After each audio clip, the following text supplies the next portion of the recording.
चौथा चेहरा आहे की छोटंच कपाळ. आपण छोट्याच कपाळांकडे आधी राहूया. छोट्या कपाळाचा अर्थ तू हा म्हणतोयस की भुवईपासून केसांपर्यंतचा जो भाग आहे तो छोटा छोटा आहे. आहे. ओके. आता तुझ्याकडे IT मधले तुझे मित्र बघ, टेक्निकल सपोर्ट करणारी लोक बघ, त्यांचं कपाळ उंचीने छोटं असतं परंतु लांब आहे.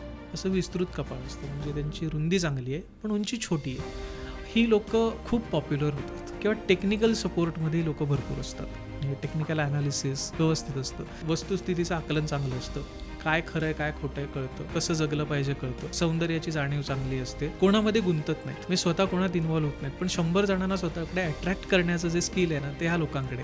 टेक्निकल क्षेत्रामध्ये यांचा ओढा जास्त असतो की मी काहीतरी वेगळं करणार आणि मी लोकांना अट्रॅक्ट करणार, मी समथिंग, मी अट्रॅक्ट करायला जन्मलोय लोकांना, हा स्वभाव असतो त्यांचा आणि त्याच्यात ते यशस्वी होतात. पण एक आहे की स्थितप्रज्ञता असते, आहे ना इथे यार बास, समाधान झालं मला, मी इथे आहे ना बास झालंय मला. त्यांना ट्रान्सफॉर्मेशन करायला वेळ जातो, इथनं उठून तिथे जायला त्यांना बराच वेळ जातो. त्यामुळे त्या क्षेत्राला आहे की तुम्ही राहा ज्या क्षेत्रामध्ये, त्या क्षेत्रामध्ये जे रोज नवीन घडतंय त्याच्यासाठी तुम्ही अपडेट राहा, काही ना काहीतरी स्टडी करत राहा आणि पुढे जात राहा. काळ बदलू शकतील अशी लोक आहेत ती. यांनी काय रेमेडी वगैरे? यांना रेमेडीज अशा आहेत ना की श्रीकृष्णाची उपासना आहे ना, यांच्यामध्ये तामसिक ज्या वेळेला एनर्जीज असतात, ज्या तामसिक एनर्जीज आहेत, ह्या तामसिक एनर्जींच्या प्रभावात येतात, त्यानंतर ही बिथरतात. कुठलंही व्यसन या लोकांनी केलं की लवकर सुटत नाही. व्यसनी आणि थोडं मग मारामारी आहे, ॲग्रॅशन आहे, कारण पटकन तोल ढळतो त्यांचा. आणि दुसरं आहे ना की नजर लागण्याचा जो प्रकार आहे, तर नजर लागण्याचं प्रमाण ह्याच्यामध्ये जास्त आहे. ह्या चेहऱ्याच्या मुलांना आणि मुलींना दोघांनाही नजर लवकर लागते. इनर कॉल जो आहे लोकांचा हा सुपर असतो. अच्छा, गट फिलिंग. गट फिलिंग,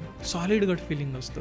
त्यामुळे स्वयंभू जी देवाची स्थान आहेत, जिथे जिथे स्वयंभू देव आहे अशा प्रकारचे देव ह्यांना लागतात.